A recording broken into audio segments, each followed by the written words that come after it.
வணக்கங்க. இன்றைக்கி தான் நாங்கள் ஃபஸ்ட்டு வீடியோ போடுறோம். நாங்கள் முதல் போடுற வீடியோவே நான்வெஜ் தான் போடுறோம். இது எப்படி செய்யணும்னு பார்த்துக்கலாம். நம்ம என்ன செய்ய போகிறோம்னா மட்டன் கைமா செய்ய போகிறோம். அதுக்கு நான் 3 தக்காளி 2 வெங்காயம் எடுத்து வச்சுருக்கேன். இது எலும்பு இல்லாத மட்டன் கொஞ்சமாக எடுத்துருக்கேன், ஒரு 1/4 kg. இது எப்படி செய்ய போகிறோம்னு இப்போ நம்ம பார்க்க போகிறோம். மட்டன் கைமாவுக்கு தேவையான வெங்காயத்தை நான் அரைச்சிட்டேன், தக்காளியும் அரைச்சி வச்சுட்டுருக்கிறேன். இப்போது மட்டன் பீஸை நான் மிக்சி ஜார்லேயே கைமா மாதிரி கொத்தி எடுத்துட்டேன். மட்டன் கடையில் நம்மளுக்கு அப்படி செய்வாங்க, நான் மிக்சி ஜார்லேயே பண்ணிட்டேன். இப்போ நான் ஒரு சின்ன குக்கரில் போட்டு செய்ய போகிறேன்.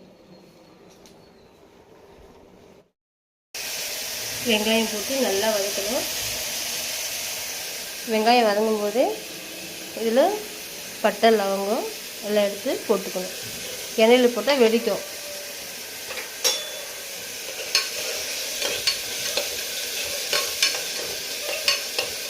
நான் இஞ்சி பூண்டும் வெங்காயத்தில் சேர்த்து அரைச்சிடுவேன், ஏன்னா அடி பிடிக்காத நம்மளுக்கு நல்லாயிருக்கும்.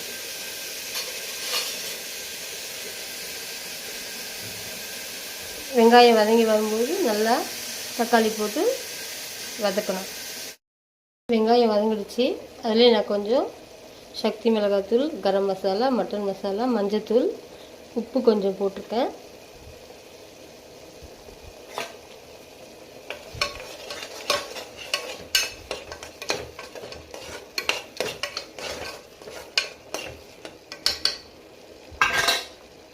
தக்காளி நல்லா வதங்கின உடனே நம்ம மிக்சியில் போட்டு இந்த மட்டனை அதில் போட்டு நல்லா ஃப்ரை பண்ணணும்.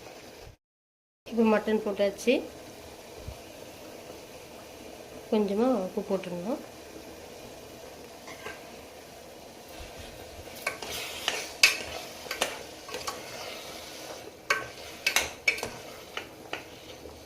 கொஞ்ச நேரம் நல்லா வதங்கணும். எண்ணெய் மட்டும் கொஞ்சம் மிச்சமாக போடணும். இப்போ எண்ணெய் நல்லா பிரிஞ்சு வந்துச்சு பார்த்தீங்களா. இப்போ கொஞ்சம் நம்ம தண்ணியை சேர்த்திடணும். தண்ணியை சேர்த்துட்டு குக்கர் லாக் பண்ணிடணும். இந்த அளவுக்கு தண்ணி இருந்தால் போட்டோம்.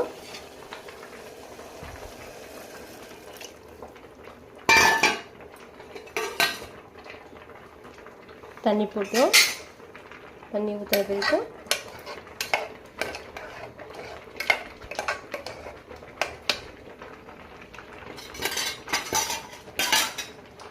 இப்போ நம்ம லாக் பண்ணிட்டோம்னா,